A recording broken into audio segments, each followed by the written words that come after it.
오늘은 끝까지 최선을 다해서 하나님께 순종하는 여호수아와 이스라엘 백성들의 모습을 한번 생각해 보도록 하겠습니다. 제1차 아이성 전투에서 보기 좋게 실패한 여호수아와 이스라엘 백성들은 패배 이후에 이 패배의 원인을 찾기 위해서 여념이 없었습니다. 여호수아가 여호와 하나님 앞에 엎드려서 은혜를 구하고 그 이유가 무엇인지를 구했을 때 하나님은 이스라엘의 문제점을 뭐라고 지적하셨습니까? 하나님의 명령에, 그 약속에, 그 언약에 불순종했다라는 것입니다. 표면적으로 보면 아간이 여리고 성에서 얻은 전리품을 사사로이 챙긴 것이 표면적인 문제였지만 본질적으로 놓고 보면 이스라엘 백성들이 하나님의 승리를 가로챘다라는 것이지요. 여러분, 그래서 아이성과 전쟁을 할 때에도 하나님이 가라 하지도 않았는데 아이성과 전투를 시작했고, 심지어 아이성을 얕잡아 보고 2-3천 명만 올라가도 너끈히 아이성을 이길 수 있다고 호언장담을 했습니다. 그러니까 사실 아이성에서 패한 것보다 더 문제가 된 것은 무엇입니까? 하나님과의 관계에 심각한 문제가 벌어졌다라는 것이에요. 이스라엘은 하나님 앞에서 고개를 들지 못하는 상황이 되었고, 하나님은 이스라엘 백성들을 믿지 못하는, 더 이상 신뢰할 수 없는 상황이 된 것입니다. 그러나 회복의 하나님께서 여호수아와 이스라엘 백성들에게 다시금 독려하셔서 아이성으로 올라가라 명령하시지 않습니까? 그러니까 하나님께서 다시 한번 기회를 주신 것입니다. 그렇다면 여러분, 여호수아와 이스라엘 백성들이 이번에는 어떻게 해야 되겠습니까? 하나님 명령대로, 하나님의 말씀하신 대로 행하면 되는 것인데, 여러분, 우리가 지난 며칠 동안 묵상했던 대로 이스라엘이 이번 제2차 아이성 전투 때에는 하나에서부터 10까지 철저히 하나님 명령에 그대로 순종하게 됩니다. 하나님께서 매복하라 하셨을 때 여호수아가 어떻게 했습니까? 최정예 병력 용사로만 3만 명을 뽑아서 아이성 뒤편에 매복을 시켰고, 12절 말씀해 보니까 그것도 모자라서 5천 명을 더 뽑아가지고 아이성 서편에 또 매복을 시키게 됩니다. 여호수아가 친히 미끼가 되어서 골짜기로 내려갔을 때 아이성 군사가 성을 박차고 일어나서 여호수아와 이스라엘을 추격하기 시작하지 않습니까?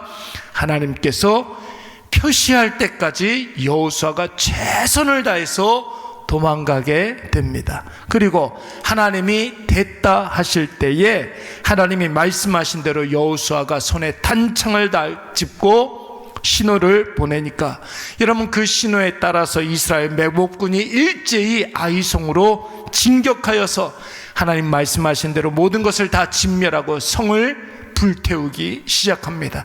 이것을 신호 삼아서 도망가던 여호수아와 이스라엘 백성들이 도망가던 것을 멈추고 뒤로 돌아서 아이성들과 아이성 군사들과 또 맞서 싸우게 되는 것이죠. 언제까지 그랬다는 것입니까? 하나님이 됐다 하실 때까지. 여러분, 중요한 것은 바로 여기에요. 하나님이 됐다 하실 때까지. 내 생각 말고, 내 판단 말고 하나님이 됐다 할 때까지. 사랑하는 여러분, 신앙에는 용두사미가 있습니다. 용두사미가 뭐예요? 시작은 거창했지만 나중은 심히 미약한 그런 것을 용두삼이라고 이야기하지 않습니까? 항상 뭔가를 거창하게 시작하는데 그 끝이 늘 흐지부지한 사람들이 있습니다. 기도 좀 하자 싶어서 새벽 예배 나오기 시작했는데 몇 번 나오다가 힘들어서 못 나오고, 물론 여기 계신 분들, 또 화면으로 가정에서 예배 드리시는 분들은 안 그렇지만 한 번 나오고 아이고 이건 나하고 안 맞는다 생각해서 한 번 나오다 말고, 이런 분들이 굉장히 많죠. 올해는 성경 말씀 내가 일독은 해야 되겠다 싶어가지고 성경 읽기 시작했는데 언제 끝났습니까, 여러분? 3월 달에 끝났습니까? 창세기, 출애굽기, 레위기까지 갔습니까? 예, 늘 용두삼이었죠. 전도도 그렇고 교회 봉사도 그렇고 헌금도 그렇고 하나님 앞에서 우리가 당연히 해야 하는 신앙적인 의무가 있잖아요. 시작은 거창했지만 얼마 못 가서 흐지부지 되는 경우들. 여러분, 우리 주님 말씀하실 때에 이렇게 말씀하셨습니다. 누가복음 말씀해 보시면 예수께서 이르시되 손에 쟁기를 잡고 뒤를 돌아보는 자들은 어디에 합당하지 못하다고 그랬어요. 하나님 나라에 합당하지 못한다고 말씀하셨습니다. 이 말씀을 왜 했느냐면 예수님께서 제자들에게 너희들 나를 따르고 있는데, 예수님께서 뭐라고 그러시냐, 수많은 사람들이 예수님을 따르는데 나는 여우도 굴이 있고 하늘 나는 공중에 새도 자기 집이 있는데, 예수님은 월세도, 그 흔한 월세도 없고 사글세도 없고 깔세도 없고 전세도 없고 머리 둘 곳이 없다. 그래도 나를 따르겠느냐 이야기했을 때 어떤 이는 우리 아버지 돌아가시면 따르겠습니다. 예. 또 어떤 이는 가족들하고 작별 인사를 먼저 하고 따르겠습니다. 이렇게 핑계를 대는 거예요. 예수님을 따르겠다라고 예수님을 따라서 나선 사람들이 나는 머리 둘 곳이 없다, 나는 내 머리 두고 잠잘 데도 없다, 이렇게 이야기하니까 핑계를 대기 시작했던 것이죠.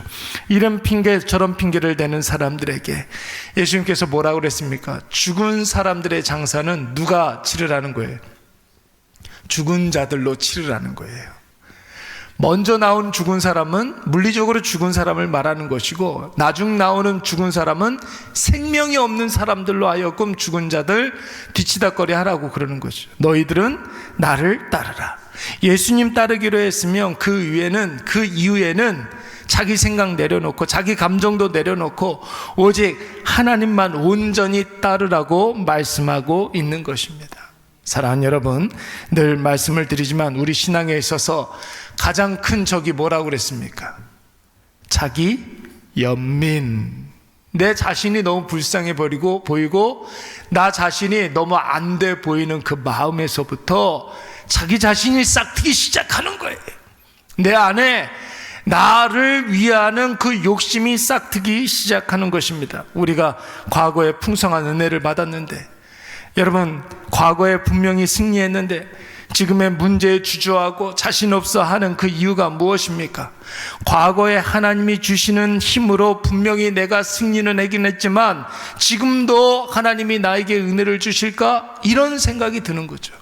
지금도 하나님이 나에게 능력을 주실까 걱정하기 때문에, 여러분, 지금 내가 혹시 별 볼 일 없으면 지금 내 앞에 있는 여러 가지 문제들과 맞서 싸워질까봐, 여러분, 과거에는 내가 승리했어요. 분명히 과거에는 내가 분명히 은혜를 받았어요. 그런데 지금의 이 문제 앞에 주저주저하고 있는 것이죠. 여러분, 우리는 과거에도 연약했고 지금도 연약합니다. 지금 나의 문제는, 여러분, 나의 모습으로 나아가면 안 되는 거예요. 과거에 하나님의 능력으로 우리가 승리했다면 지금도 내 능력이 아니라, 내 모습이 아니라 누구의 능력으로 나아가야 되는 것입니까? 예수 그리스도의 이름으로 나아가야 되는 것이. 여러분, 우리는 언제든 강하고 힘있고, 여러분, 우리의 힘으로 어떤 승리할 수 있는 때는 없어요. 그러니까 우리가 체크해야 될 것은 무엇이냐면, 내가 강한가 약한가 이거 체크하는 것이 아니라 지금 내가 승리의 이름이신 예수 그리스도와 함께 하느냐 함께 하지 않느냐, 이것을 체크해야 하는 것이죠. 나 자신에게 집중하고 나 자신에게 뭔가 소망을 두면, 여러분, 그렇게 나 자신이 불쌍해 보일 수가 없어요. 여러분, 정말 내가 이 정도 했으면 됐다라는 생각이 들기 시작합니다. 그때부터는 여러분, 하나님 말씀이 전혀 들리지가 않습니다. 여러분, 여리고성의 교훈이 바로 이거 아닙니까? 이 정도 했으면 된 거 아니야 하는 마음, 내가 이 정도 했으면 괜찮은 거 아니야 하는 마음, 그런 생각이 조금이라도 들기 시작하면 그때부터는 하나님의 말씀이 막히는 거예요. 하나님의 말씀이 막히는 거예요.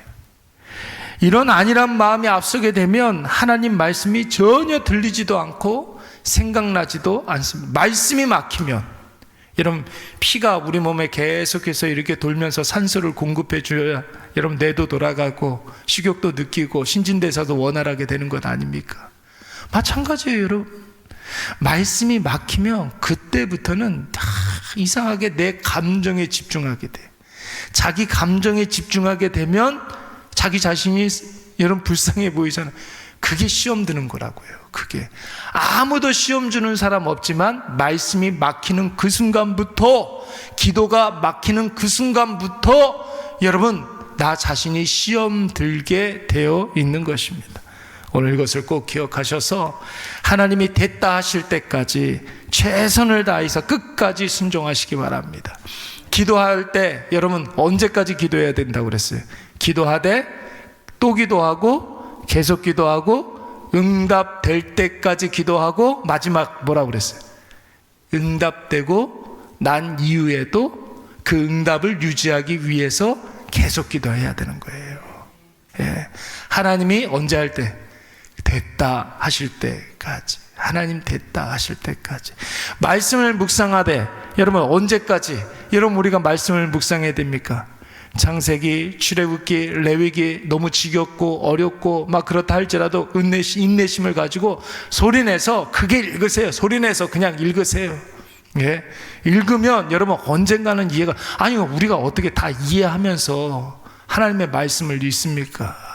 예.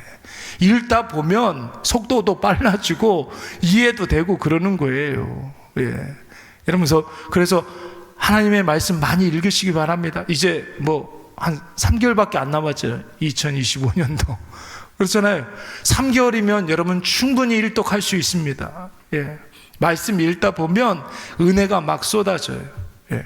그런데 내년엔 우리 교회는 뭐 이렇게 다른 거 하지 말고 성경 읽는 거 그런 거 좀 한번 해봤으면 좋겠어요. 예. 읽다 보면 여러분 은혜가 쏟아져요. 목장 모임도 다른 거 하지 말고 뭐 기도 제목 나누고 막 그러면서 괜히 쓸데없는 소리 하고 막 그러지 말고 모여서 기도하고 말씀 읽고 헤어지고 그러면 얼마나 좋을까. 목장 모임 때 다른 이야기 하지 말고 오늘은 어디 읽을 차례죠? 창세기. 창세기. 오늘은 여기서부터 여기까지 읽읍시다. 예. 얼마나 좋습니까? 그렇죠? 그래야 되겠네요. 그래야 되겠네. 예. 목장 모임 때 다른 거 하지 말고 예. 성경 읽자 뭐 이렇게 하면 좋을 것 같아요. 그럼 뭐 한 달에 한 번 모이는 것보다도 뭐 2주에 한 번 모일 수도 있고 매주 모일 수도 있고 말씀 있는 자인데 예. 여러분 끝까지 하나님의 말씀이 계속해서 여러분 우리의 삶 가운데 계속 공급되어지고 그 말씀에 순종하고 끝까지 순종하는 저와 여러분이 되시기를 간절히 축원합니다. 우리 잠깐